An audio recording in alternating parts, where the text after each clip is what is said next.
Hello friends, நம்ம இன்றைக்கி ஐன்ஸ் கிச்சனில் ஒரு அருமையான மீன் குழம்பு எப்படி செய்கிறதுன்னு பார்க்க போகிறோம். அதுக்கு நான் 3/4 கிலோ அளவுக்கு சங்கரா மீன் கழுவி எடுத்து வச்சுருக்கேங்க. நல்லா சுத்தமாக மஞ்சள்லாம் போட்டு தேய்ச்சி கழுவி சங்கரா மீன் சுரும்பல் ரெண்டும் சேர்த்து கழுவி எடுத்து வச்சுருக்கேன். இப்போது தேவையான அளவு ஒரு பெரிய எலுமிச்சம்பழம் அளவு புளி எடுத்து தண்ணியில் ஊற வச்சுக்கலாம். ஃபஸ்ட்டு இதுக்கு மசாலா வதக்கிட்டு அரைச்சிட்டு அப்புறமா தான் நம்ம குழம்பு செய்ய போகிறோம். அதுக்கு எண்ணெயை நல்லா காய விட்டுட்டு அதில் சின்ன வெங்காயம் ஒரு 200 கிராம் அளவுக்கு உரிச்சு எடுத்து 4 டேபிள் ஸ்பூன் எண்ணெயில் நல்லா வதக்கிக்கலாம். அது கூடவே தக்காளி 2 தக்காளி எடுத்துருக்கேங்க, மீடியம் சைஸ். அதையும் சேர்த்துட்டு நல்லா வதக்கிக்கோங்க.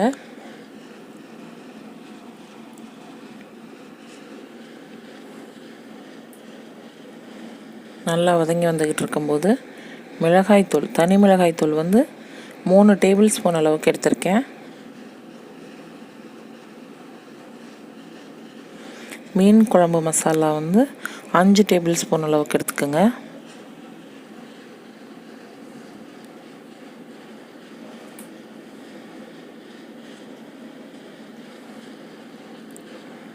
அதையும் நல்லா எண்ணெயில் ஒரு 4 நிமிஷம் வரைக்கும் நல்லா வதக்கிக்கலாம்.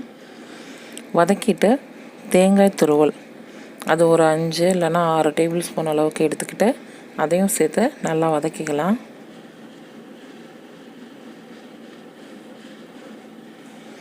நல்லா வதங்கினதுக்கப்புறமா அதை நல்லா ஆற விட்டுருங்க. ஆற விட்டுட்டு மிக்ஸி ஜாரில் சேர்த்து நம்ம விழுதாக அரைச்சி எடுத்துக்கலாங்க.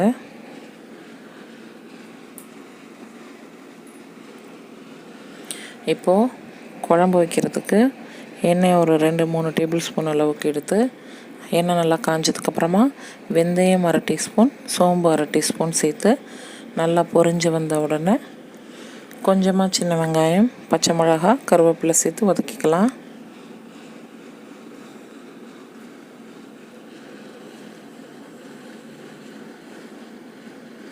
அது நல்லா வதங்கி வரட்டுங்க. அது நல்லா வதங்கி வந்ததுக்கப்புறமா புளிக்கரைசல் சேர்க்கணும். அதுக்கிடையில் நம்ம இந்த பேஸ்ட்டை ரெடி பண்ணி எடுத்து வச்சுக்கிட்டாச்சு. நல்லா வதங்கிருச்சு. இப்போ நம்ம அந்த புளிக்கரைசலை இதோட சேர்த்துடலாம்.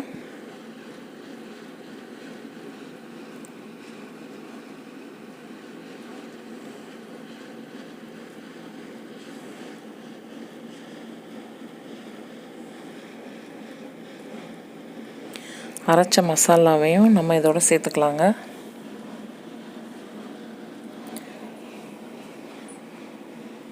எவ்வளோ தண்ணி வேணுமோ அவ்வளோ தண்ணி சேர்த்துக்கிட்டு தேவையான அளவு உப்பு சேர்த்துக்கலாம்.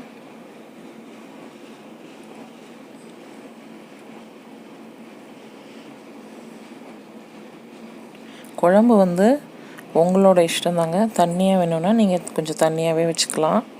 நான் கொஞ்சம் கிரேவியாக வர மாதிரி தான் வச்சுருக்கேன், ரொம்ப தண்ணியாக வைக்கல. நல்லா கொதிக்கட்டும். நல்லா அது மாதிரி கொதிக்கும்போது ஓப்பன் பண்ணிவிட்டு ஒரு 4 நிமிஷம் கொதிக்க விட்டுருங்க. அப்போ தான் அந்த மிளகா கொதின்னு சொல்லுவாங்க, அந்த ஸ்மெல்லு போகும். அது நல்லா கொதிச்சிட்ருக்கும்போது ஓப்பன் பண்ணிவிட்டு மீடியம் ஃப்ளேமில் வச்சுட்டு நம்ம மீன் சேர்த்துடலாம்.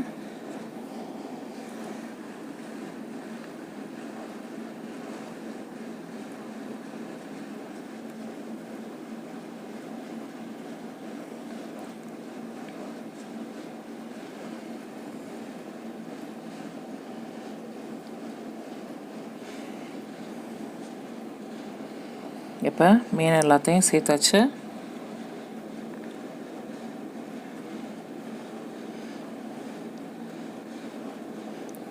எல்லா மீனும் அந்த குழம்புல மூழ்கிற அளவுக்கு வச்சுட்டு நல்லா கொதிக்க விட்டுறணுங்க.